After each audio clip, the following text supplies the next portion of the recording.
bumper to bumper traffic on my way over to San Jose. So, as you know, California is known nationwide for their terrible traffic, and I'm no stranger to it.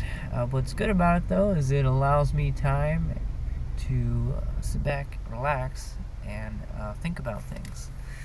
I was in AM radio and heard a package on the California ice raids and all the drama they bring. And actually, listen to NPR in California. I expected there to be the angle the media usually takes. It's like, look at how many families are being broken up. So those were the stories I was expecting. However, wasn't the case in this package. Actually, it took a different turn. The story I heard was about a raid that happened last week that was foiled, or raids that happened last week that were foiled by the Oakland mayor. I forget her name, but the Oakland mayor sent out a tweet warning Oakland residents about the upcoming raid by ICE, or the raids by ICE, and it caused a lot of problems. Little did the Oakland mayor know that the raids weren't on like random families like is often portrayed by the media, but of people who were convicted of crimes who have yet to be found. And it was thanks to the ICE's research, or formally evaded the law, or didn't show up to court or whatever. It was via ICE's research that found where these people lived, and they were going to round them up and deport them. Because of the tweet sent out by the mayor of Oakland, 800 plus people evaded the ICE officers. The ICE officers publicly stated that the Oakland mayor actually put the Oakland community in danger by making them aware of ICE's presence. Not only the officers involved in the raids, but also the neighbors in the community, as well as bystanders, because now what you have are people who actually, in this case, are criminals who are now hiding in areas in the streets, like people's alleyways and dumpsters and all that. This is at least what the police said. And obviously the Oakland mayor is a little bit above the law in that case and isn't being arrested by officer endangerment or anything like that. But it's really kind of a not good thing that happened. Obviously, it's a gray area, so there are good aspects that may have happened. Someone may have avoided a court case for a traffic ticket or something, and didn't get deported that way. But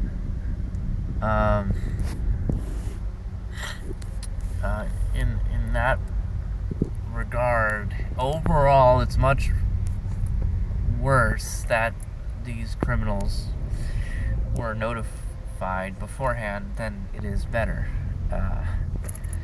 I think people often default to the absolute best or the absolute worst possibility of a certain situation and tend to portray that as their argument. The media does not help in this regard in people thinking.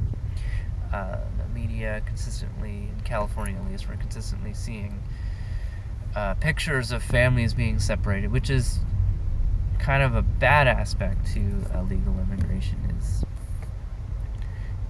you do end up with families apart if you have had certain family members who legally immigrated, certain family members who have illegally immigrated. But there is the other aspect of the United States. There's a major problem, which is illegal immigration. In California alone, there's as many as what could be 2 million unaccounted for illegal immigrants. That's immigrants we're not even aware, or we don't even know how they got here, who they are. Part of immigration and it's why it exists is so we can, as a society, help keep track of who people are and if they're being productive. And what one con of illegal immigration is you have people who sometimes have criminal elements, and if you watch like True TV or anything, every day, what's that show? The Drug Addict Show? I forgot what it's called. But every day, thousands of pounds of drugs are captured at the border between Tijuana and San Diego. Every day, thousands of pounds, and sometimes tens of thousands. That's every single day. That's millions of pounds a year of drugs just coming through one border alone. So that's a problem we as a nation need to deal with.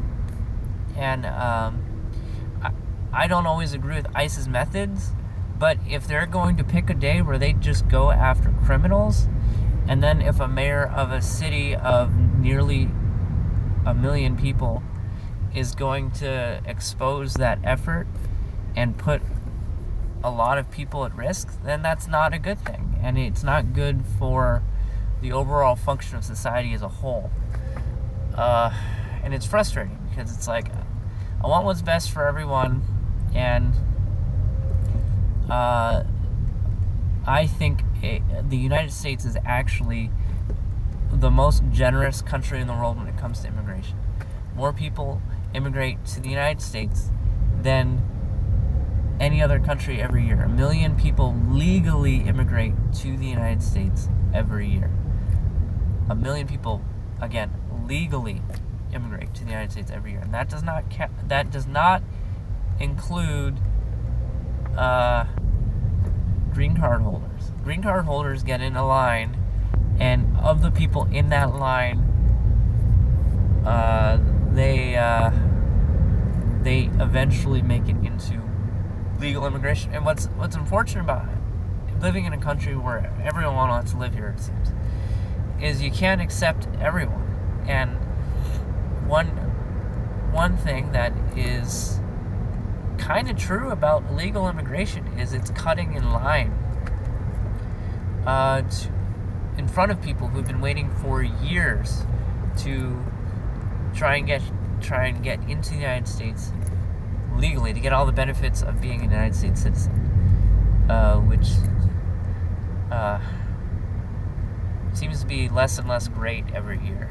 But point being, the United States is not only doing this now, but has a history of doing this, and it's why we are what many people consider to be the greatest country in the world, is because we have a rich history of just letting people in. And that's not to say that the United States isn't responsible for terrible things and doesn't at times make mistakes or at times have to make hard decisions regarding things like immigration. But ICE raids are one of those gray issues that some people are going to get hurt in this regard. Again, the Oakland thing, and closing thoughts, they were just going after criminals. So, like, how can you argue other than maybe the offense was like nothing? I need to do a little bit more research, honestly, to find out what level of crime these people have committed. But if you're here illegally anyways, what are you doing crime? And I guess in one aspect, Trump's administration does make it very intimidating for people to try and live here illegally. But every country has a way of handling immigration, and most countries are less strict than we are in immigration. In fact, Canada is one of those countries that is more harsh on illegal immigration than the United States. Just saying, like, in Canada, if you have had a misdemeanor within the last few years or whatever, you can't even visit Canada. Definitely not the case in the United States with any, to my knowledge, any country. If you watch this whole video and don't like what I say or like what I say, let me know in the comments. If you disliked it, spot me a dislike, make sure it's twice so I know you really disliked it. And if you did like it, spot me a like. Anyways, that's it for me, and traffic's finally speeding up here. It's rare for this time of day.